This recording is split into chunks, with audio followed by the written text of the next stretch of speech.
You know that feeling deep in your gut? That little nagging sense that your career, the one you've poured everything into, just doesn't quite fit anymore.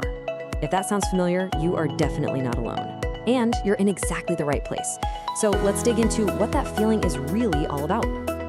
Yeah, it's something a lot of us go through. The very things, the strategies and mindsets that got you to where you are, well, now they just feel heavy, right? Kind of limiting. What once felt like this clear path, this ladder to the top, now, I don't know, it feels more like you're trying to climb it with an anchor tied to your leg. But here's the good news, and this is really important. That feeling, it isn't a sign that something's wrong. Not at all. Think of it more like an invitation. It's that first quiet little whisper telling you that you're ready for what's next. It's the very start of your reinvention. And this call to change, it always seems to start in that interesting space, right? Somewhere between the frustration of where you are right now and that exciting little glimpse of what could be. Okay, so this is where it gets really interesting.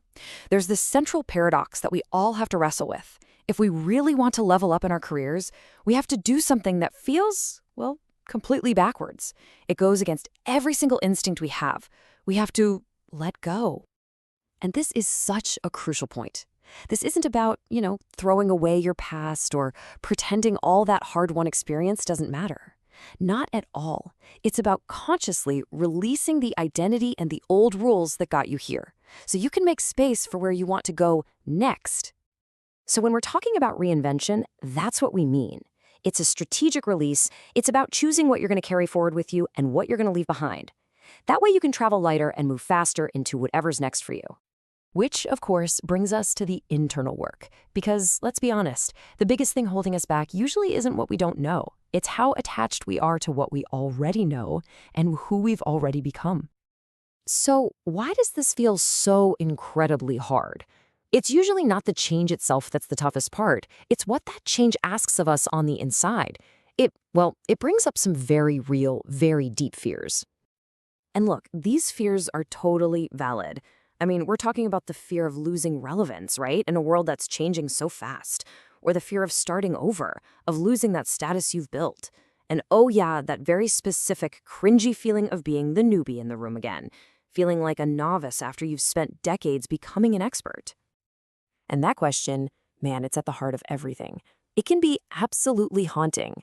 Our identity at work is so wrapped up in being the expert, so if we let that go, what's left? I mean, that question alone can keep us stuck right where we are, sometimes for years. But if we can just sit with that discomfort for a little while, something really profound starts to happen. We realize that expertise isn't some static trophy you earn and then put on a shelf. No, it's a living, breathing thing. It's more like a garden that you have to constantly tend to. You gotta prune it, replant things to keep it healthy. And that realization, it changes everything. See, true mastery today isn't about knowing everything, having all the answers locked away in your head. It's about how agile you are. It's your willingness and your ability to unlearn the old ways and relearn new ones faster than anybody else. And with AI in the picture, this isn't just a nice skill to have, it's a survival strategy. Okay, so this new idea of mastery means we need a totally new playbook. We've got to move away from that old model that was all about control and shift into a new one that's built around collaboration. All right, the first big trade we have to make is swapping out certainty for curiosity.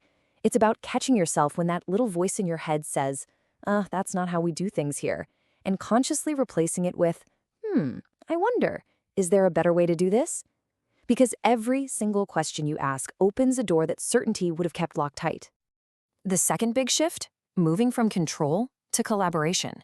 For so long, getting ahead meant being the one in charge, managing every little detail.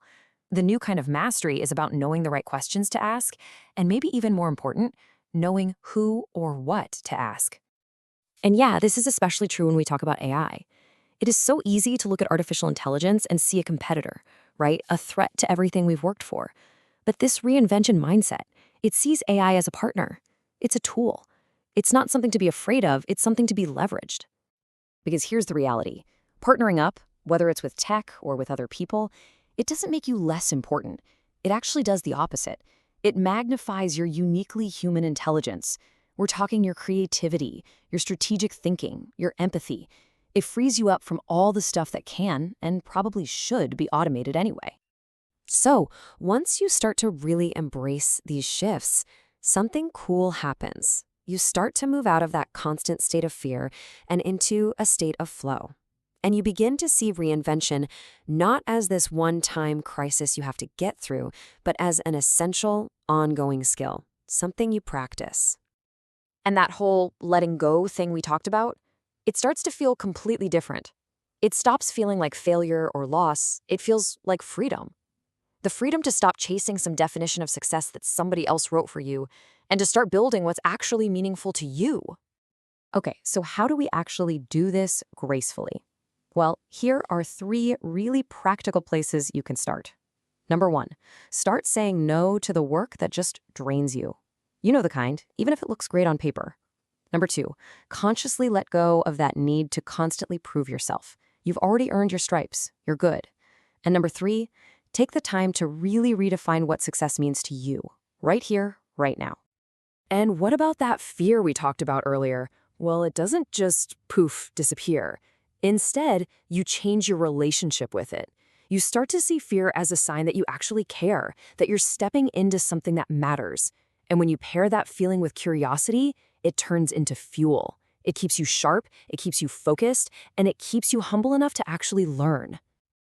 And that right there is the ultimate mindset shift.